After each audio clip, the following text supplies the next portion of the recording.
The Catholic Church wants to intervene in abortion. You know, the same Catholic Church that stopped people from wearing condoms in Africa, turning AIDS into a pandemic. The same Catholic Church that has turned talking about sex into a taboo, so parents don't educate their children in sexual education, creating a kind of pandemic of teenager pregnancies, especially in certain countries that become more and more poor when people stop those teenagers from getting abortions because now they cannot study, they have to raise their children, and this creates lots of problems. And it's a huge coincidence that these people get desperate and they find hope in the church and they indoctrinate their children in this church. So the main institution that has been trying to ban abortion now wants to be part of people deciding to ban abortion? Guys, I'm totally shocked. For real. And obviously, I'm being extremely sarcastic. This started after the thing in Texas. Please, guys, go and read the articles. We have two very interesting articles. One was written by Rebecca Boone, and she talks about how the Catholic Church asked to intervene in Idaho abortion lawsuit. And this is terrible. And you just have to read how they introduce themselves. The Roman Catholic Dioceses of Boise, which oversees of Idaho, they have filed a request to intervene in support of the abortion ban as a friend of the court. And if you pay attention to the law, this is one of the most disgusting things ever. Please read the article because the law would allow the potential father, grandparents, siblings, aunts, or even uncles of the embryo or fetus to sue an abortion provider for a minimum of $2,000 freaking dollars in damages within 4 years after the abortion. So this means a rapist cannot file a lawsuit under the law, but the rapist's relatives could. All of them go and sue this mother who decides to get an abortion. And this makes me sick, guys. They are literally trying to just go and punish a woman who could have been raped and who wants to get an abortion. But no, the church says that lives are precious and all of that. Apparently, they're only precious if they are not real people, because children and, women, they have no right and they can be raped by either, okay, I don't want to say priest and, as I've said before. But these type of laws, they pretend to punish victims, and they want to stop abortion, which should be a basic right of people. And I think this is going to be, for me, this is totally disgusting. I hear you. So yeah, it's what is this? An amicus curiae or friend of the court brief that the diocese wants to offer up to as a friend of the court. So it's an individual or organization not party to the legal case, but has some type of merit or understanding of the overall concepts or in question, so as to help the legal process move forward in a more streamlined and professional manner. Some of the things that the Roman court, I think all of us, when I was looking through the notes, had picked up on the quote from the lawyer for the Catholic Church, where they're talking about the quote, the diocese counseled and educated legislators regarding the same and provided support during the legislative process to proponents of the bill, the same being that bill. Wow. Open it up to the floor. What type of counsel do you think, Emma, the diocese has? What do they have to add for education on a medical matter? For education on a medical matter, I mean, none.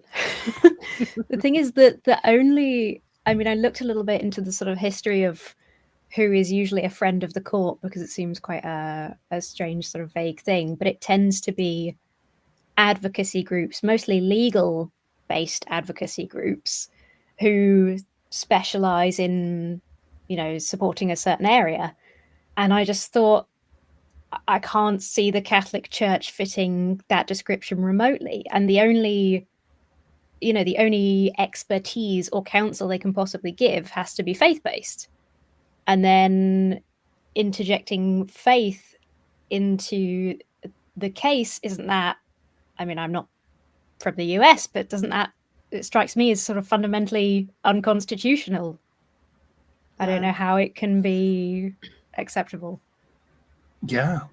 Or how they counseled or educated legislatures on a bill. Where's the church state separation there? Yeah. What do you think, Cynthia? It looks like you're chomping. I'm always chomping, Malty. Well, back to this whole thing of the friend of the court and like suggesting or giving amicus briefs to actually weigh in on a subject matter. First off, we know that I think that we did a show a while ago where I brought up like abortion specifically not necessarily being a topic that the Catholic Church picked up on until much later in their history. And it was not always something that was like pushed as a big sin or no. Matter of fact, there have been, I was actually watching a television show a while ago that featured a character from the 1400s where in it, and this is not in my notes, so I'm completely winging this. So just let me fly. that there was Catholic officials that would seek out medical midwives that knew how to do abortions, and if for some reason one of the I remember like specifically it was a nun who was raped by one of the priests in the convent, and they said that that she was actually intertwining with the devil. So this is what we're calling the priest now? Okay, I'm for it. But regardless, they actually sought the midwife that also knew how to do abortions to terminate the pregnancy, so it would not implicate this particular priest who seemed to go around and go into different convents in that particular area to I think it was like one of like the leaders of that particular province over certain convents, churches, like a bishop or what have you.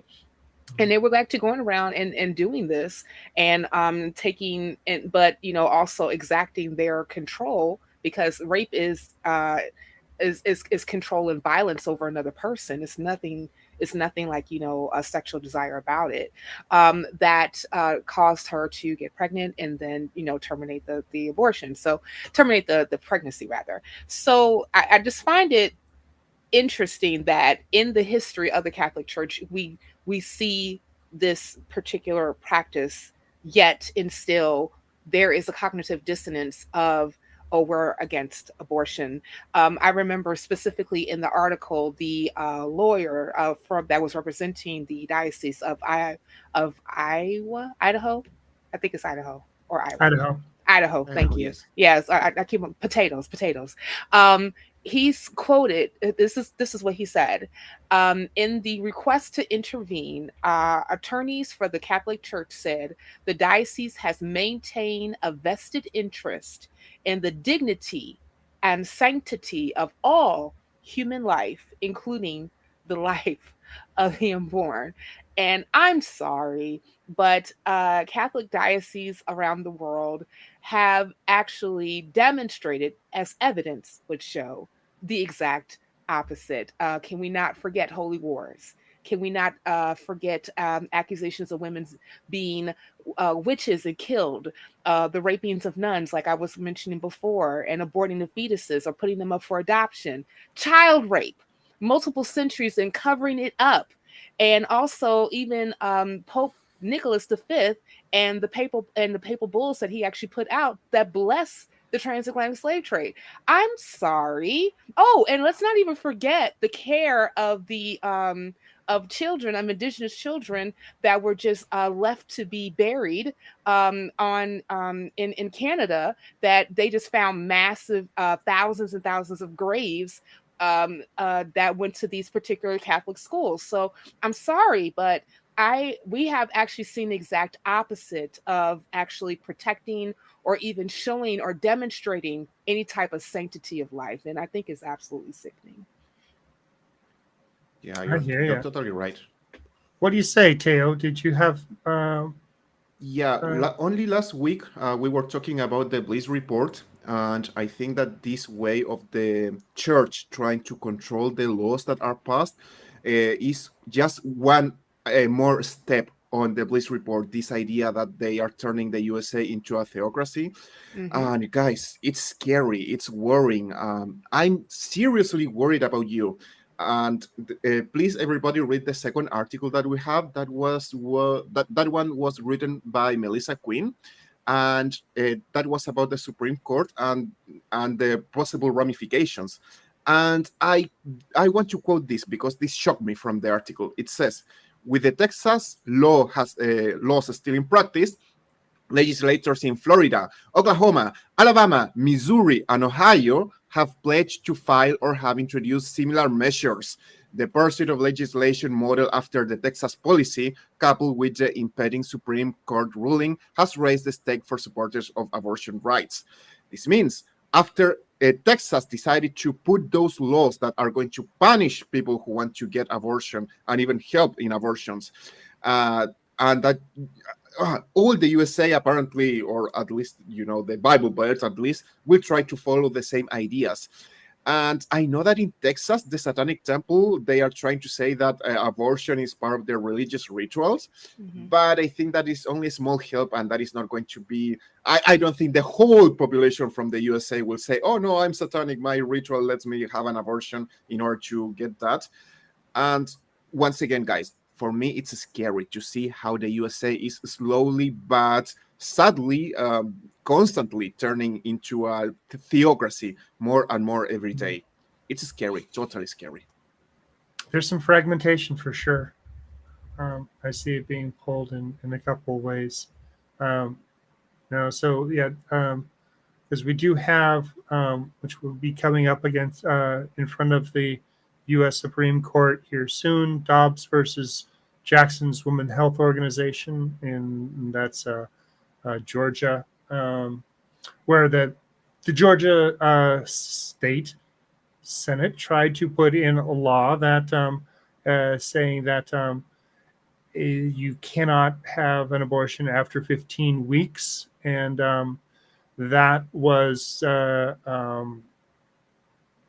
a lawsuit was put forth by Planned Parenthood. Planned Parenthood was found to be incorrect. It was appealed. That appeal found that Planned Parenthood was correct, that it was unconstitutional. It was appealed again. And again, I think it went to the 5th District Court and was found for Planned Parenthood. And now the state has appealed again, and it has gone to the Supreme Court. So, but we do have some other things going on, which I think should be stated, that there is work being done by Democratic governors and those state bodies that are putting laws that are protecting women's reproductive health, such as Michigan. The governor there is suing 13 counties, the 13 counties that actually provide women's health services, because there's an old pre-Roe versus Wade law on the books that would come into effect if Roe versus Wade was overturned. So she is preemptively suing those counties to prevent that from happening if what happens, depending on what happens, at the Supreme Court. But yeah, we have Florida. We've got other places around here.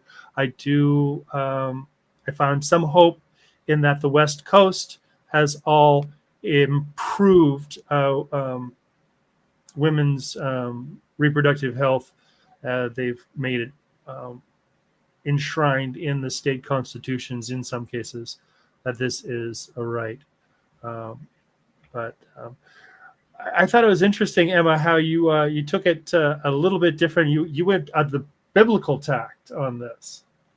Well, I think you should. I think if you're gonna bring a faith-based argument into the discussion, I think you need to go biblical, because that's, I know it's the Catholic Church and they have their dogma, but I thought it was interesting because the Bible doesn't ever mention abortion by name, but it does discuss the legal ramifications and the punishments for hurting. If you hurt a woman who is with child, then it's Old Testament, so it's eye for an eye, life for a life.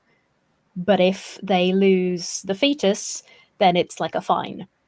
So I thought it's interesting that the only sort of times that it's really mentioned, they're not really, the unborn fetus isn't really considered a living human.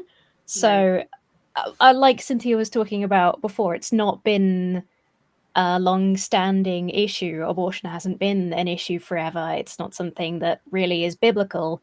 It's like the hot button issue of the moment that, I don't know, gets people invested or stirred up. And I think that's interesting. Mm-hmm. Yeah, so I think we've talked about the Catholic Church for quite enough time. Teo, do you have any final words about this subject? Oh yeah, Emma is mentioning the Bible, but the Bible does mention a way how you can make an abortion. If a man believes that the woman has been cheating on him, there is a ritual where God decides if she has been unfaithful or not, and a part of her body, in Spanish, is el muslo. I don't know what is in English because I didn't read it, but it says that they are going to have. That she is never going to be able to have babies again, and obviously, I don't remember if she's expelled from the country if she, or the land, if she's guilty. But if the guy if she was actually innocent, nothing bad happens to the guy. He has to apologize, and that's it. So yeah, the Catholic Church and religion in general, they don't worry about human rights. They just want to control people. And I see in what the Catholic Church is doing here, I only see another way of the Catholic Church of taking control and deciding what people can or cannot do over their body. They burned as many women as they wanted in the past. Now they want to force them to be incubators and not real people. And that's it. That's what the Catholic Church wants from my perspective and point of view. Yeah, understood. Cynthia? Yeah, and just to piggyback on what Teo said, if we remember the story of David and Bathsheba, and how he wanted her and put her husband on the front line during a war so that he can die and then he can take her as his wife. Remember, God killed their first child. He basically aborted it, because he said that the way that your reunion came about was not sanctioned by me, and therefore, it was curtains for your baby.